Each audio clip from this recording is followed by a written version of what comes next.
It's been over a week since firefighters knocked down the fire at this Lineage cold storage facility in the Boyle Heights neighborhood of Los Angeles.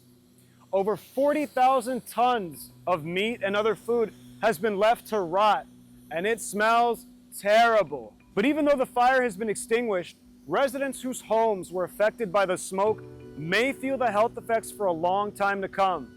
The fire has highlighted the environmental and the health impacts of the rapidly expanding cold storage industry, which has largely flown under the radar until now.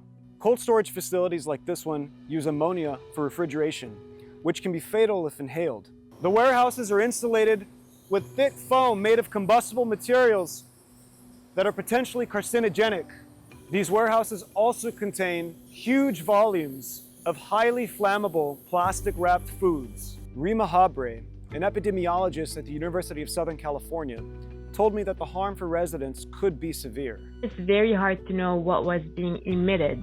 And so you end up having to sort of reconstruct the picture down the line. We suspect there's like a lot of air toxics and metals and kind of some of the chemicals that might linger around for a while, and volatile organics for sure. The fire also brought immediate attention to Lineage, the world's largest cold storage company, which has a history of health and environmental violations.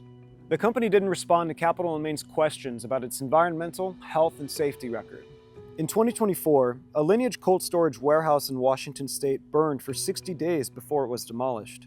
Lineage went on to report that the fire produced a net gain for the company of $107 million from insurance reimbursements in the U.S. Securities and Exchange Commission filings. Over 100 people filed lawsuits alleging the fire had damaged their health and the environment. In one case, residents said contaminated firefighting runoff had seeped into the water supply and the soil. They also alleged suffering, quote, burning eyes, throat irritation, coughing, difficulty breathing, headaches, nausea, dizziness, and cognitive deficits.